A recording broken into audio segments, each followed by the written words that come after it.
ഒരു super hit ചിത്രം കൂടി എത്തുകയാണ് അംഗം അട്ടഹാസം. ബാബുല്ലേ പറഞ്ഞത് പടം ഹിറ്റാണെന്ന്. വെക്കടാ വെടി, പേര് പോലെ തന്നെ വെടിയായി. ഈ cinema would have been my Baahubali. അവൻ ബെറ്റർ ആവാൻ പോകുന്ന ഒരു ആക്ടറാണ്, ഒരു സൂപ്പർ സ്റ്റാറിന് പൊട്ടൻഷ്യൽ ഉള്ള ആക്ടറാണ്, ഇങ്ങനെയെല്ലാം പറയുന്നത്. എന്നിട്ട് എന്തുകൊണ്ട് അയാൾ എന്നോട് പറഞ്ഞില്ല? ഞാൻ എന്നെ തന്നെ ഇതൊരു ആക്ടർ എന്ന് വിളിച്ചു. മുതലാളി ഒരു പ്രാവശ്യം പറഞ്ഞിട്ടുണ്ട് ബോട്ടിൽ വെച്ചേ. മുതലാളി മറന്നുപോയതാ. ആസ് എൻ ആക്ടർ വേറൊരു കാര്യം എന്ന് പറഞ്ഞാൽ 100ാമത്തെ സിനിമ ചെയ്താലും 101ാമത്തെ സിനിമയിൽ യു വിൽ ഗെറ്റ് ബെറ്റർ. അത്ര വലിയ ബന്ധങ്ങളിലേക്ക് പോണോ ശിവൻകുട്ടി? റേഷൻ കട മറന്ന് മണ്ണെണ്ണ വാങ്ങണോ? സാറിന്റെ പ്രതീക്ഷ എന്താ ശരിക്കും? സുരേഷ് ഗോപി സാറിന്റെ മകൻ അപ്കമിങ് സൂപ്പർ സ്റ്റാർ. നീ അത്രയോ പപ്പ? നോ, ഇനി നീ എന്നെ പപ്പ എന്ന് വിളിക്കണ്ട. ഞാൻ ഇനി നിന്റെ പപ്പയല്ല. ഞാൻ എന്റെ വീട്ടിലെ ഏറ്റവും ഇളയ അനിയനാണ്. 5 മണിക്ക് വീട്ടിലേക്ക് വാ, ഞാൻ ട്യൂഷൻ എടുത്തരാണ്.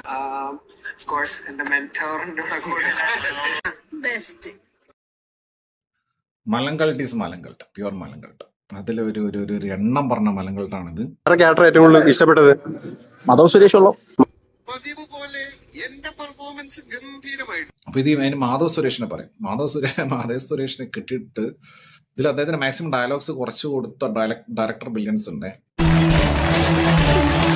എന്നിട്ട് ഇവനെ കെട്ടിട പറയാ, ആണുങ്ങളെ പോലെ അടിക്കടോ, കെട്ടഴിച്ചിട്ട് അടിക്കടോ, ഇതാണോടാ ഓണത്തും, ഇതാണോടാ ഓണത്തും.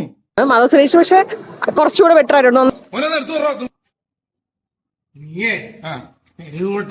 ഞാൻ തരുവട്ടി നീ മാത്രം കേട്ടോ.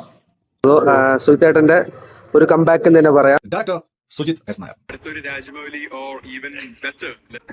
ഇവയ്ക്ക് പുറമെ ഞാൻ തന്നെ ഗവേഷണത്തിൽ കണ്ടെത്തിയ 4 രസങ്ങൾ വേറെയുമുണ്ട്.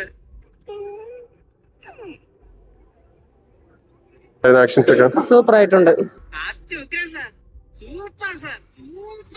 കാരണം മലങ്കൾട്ടായിട്ട് പാക്കേജ് ആയിട്ട് ഇങ്ങ് തരുമോ എല്ലാം കൊണ്ടും.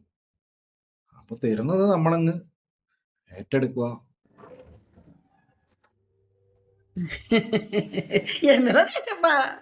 കുറച്ച് മീനാ തണ്ടം വെച്ച് വരാതി.